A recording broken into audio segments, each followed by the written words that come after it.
जय श्री राम। प्रिय भक्तों, दुनिया की कोई भी समस्या हो और कितनी ही बड़ी समस्या हो, ब्रह्म मुहूर्त में इस एक शब्द को बोलिए।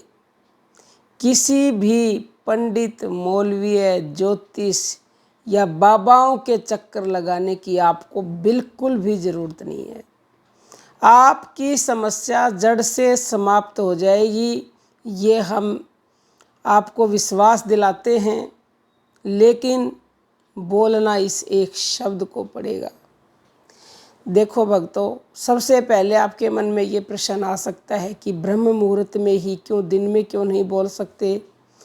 वैसे तो आप दिन में भी बोल सकते हो, लेकिन ब्रह्म मुहूर्त में बोलेंगे तो उसका ज़्यादा लाभ मिलेगा।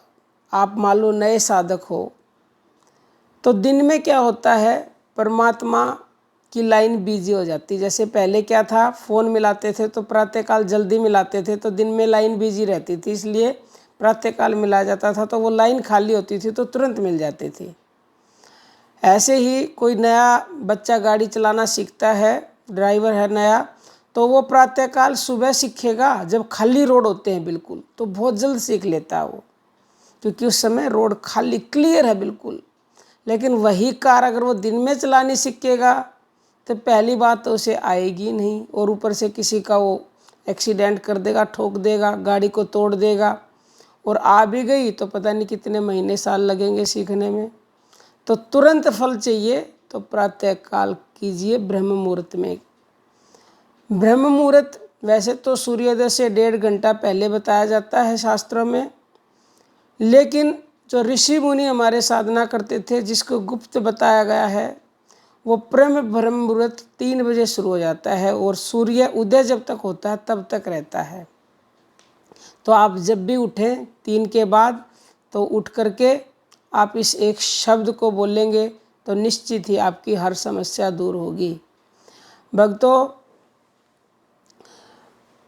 वो शब्द जो है वो जानते तो उस शब्द को सभी हैं कि एक ऐसा शब्द है जिस शब्द से ऊपर कुछ नहीं है, लेकिन फिर भी जानने के बाद भी उसका ना ही तो अभ्यास करते हैं और ना ही उसको प्रयोग करते हैं। जब तक करोगे नहीं ना अभ्यास, बोलोगे नहीं ना, तब तक तो फल मिल ही नहीं सकता। जो करेगा वही पाएगा। जिन ढूंढा तिन पाइया, गहरे पानी पैठ, और मैं बावरी डूबन डरी रही किनारे बैठ। और डूबने के डर से किनारे पर बैठे रहोगे तो कदापि समुद्र में गोता लगाकर मोतियों को निकाल नहीं पाओगे। तो इस शब्द को जब तक नहीं बोलोगे ना, तब तक आप दुनिया के चक्कर ही काटते रहोगे, ज्योतिषों के पास, बाबाओं के पास, मौलवियों के पास, और समस्या का हल आपको फिर भी नहीं मिलेगा। थोड़ा बहुत मिल गया तो अस्थाई मिलेगा, और वो फिर दोबारा से आपको समस्या खो जाएगी। जैसे ही आपने वो उपाय करना बंद कर दिया, फिर से समस्या आ जाएगी। इसको बोलते हैं अस्थाई सुख। स्थाई सुख वो होता है जो एक बार मिल गया दोबारा से वो खत्म ना हो। तो वो स्थाई सुख तो इस नाम के बोलने से ही मिलेगा, और वो नाम है भक्तों राम नाम, या जिस भी नाम को आप मानते हैं, क्योंकि राम से बड़ा राम का नाम। जब भगवान राम ने स्वयं कह दिया कि मुझसे बड़ा मेरा नाम है, राम न सकई नाम गुण गाई, तो नाम में वो शक्ति है कि राम भी उसका वर्णन नहीं कर सकते, तो हमारी वाणी कैसे करेगी। आज तक उस नाम की महिमा, नाम के गुणों का बखान दुनिया में ना कोई कर पाया है और ना ही कोई कर पाएगा। तो हम तो बस क्या, कुछ नहीं है, हम तो उसकी कृपा से एक आपको इशारा मात्र दे रहे हैं कि आप उस नाम की महिमा को जानें, और उस नाम को, उस एक शब्द को, राम को, कृष्ण को, शिव को, किसी को भी जपो। उसके नाम अनेक हैं, वो रूप और तत्व, रूप भी उसके अनेक है लेकिन वो तत्व एक है। किसी भी नाम से भज लो, जिस भी नाम में आपकी श्रद्धा है, क्योंकि भगवान कहते हैं मुझको जो जैसे भजेगा मैं उसको उसी रूप में दर्शन दूंगा। अब आप देवी के रूप में भजेंगे तो देवी के रूप में देंगे, राम के में भजेंगे राम के में देंगे, कृष्ण शिव किसी के में जपेंगे उसी रूप में आपको दर्शन देंगे, उसी में आपकी श्रद्धा वो प्रकट कर देंगे। तो आप प्रतिदिन ब्रह्म मुहूर्त में उठें, उठ करके और लेट के करना चाहें तो लेट के कर सकते हैं बिना तकिया के, बैठ के जपे तो बैठ के जप सकते हैं, सीधा बैठ जाएं या दोनों हाथ ऐसे ज्ञान मुद्रा में बिल्कुल सीधे। और नए साधक वो बोल बोल के करें, और जो पुराने हो चुके हैं वो मन से या फिर प्राणों के द्वारा उस राम नाम को जपें। मन ही मन जपते रहें, श्वास श्वास सुमरन करो, व्यर्था श्वास न खो, न जाने इन श्वासों का आवन हो ना हो। तो ये हम आपको पूरा विश्वास और गारंटी के साथ कहते हैं, अगर आपने प्रतिदिन राम नाम को ब्रह्म मुहूर्त में जप लिया, अमृत बेला जिसको कहते हैं, क्योंकि उस समय अमृत बटता है और ब्रह्मांड की जितनी भी ऊर्जा होती है, परमात्मा की जितनी भी शक्तियां हैं, वो सब उस समय वहाँ पर मौजूद होती हैं। और वो शक्ति इंतज़ार करती है कि कोई मेरा भक्त जगा हुआ हो तो मैं जाके उसको सारी शक्तियाँ प्रदान कर दूं, उसकी इच्छाएं पूरी कर दूं, उसकी मनोकामनाएं पूरी कर दूं। तो आप जगह मिलेंगे और प्रभु नाम जपते मिलेंगे तो समझ लीजिए आपने सब कुछ पा लिया।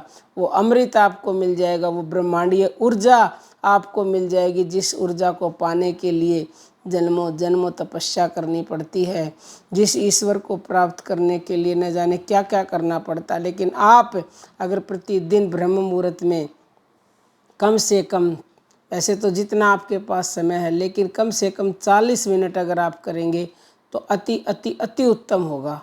40 मिनट आपने मन को एकाग्र करके प्रतिदिन राम नाम का जप ब्रह्म मुहूर्त में कर लिया तो कोई भी समस्या टिक ही नहीं सकती। नानक जी ने तो यहाँ तक कह दिया है कि तंत्र मंत्र सब झूठ हैं, मत भरमो संसार, और सार शब्द जाने बिना कोई न उतरा पार। तंत्र मंत्र को झूठ कहने से किसी को ठेस पहुँचाना मतलब नहीं है।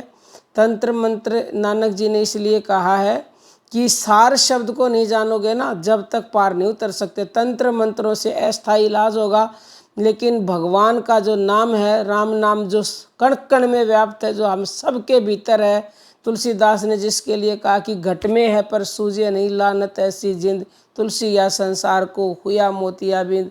तो वो जो हमारे घट में है, जब तक हम उसको नहीं जानेंगे, उसको नहीं जपेंगे, तब तक हम भव से पार उतर नहीं सकते।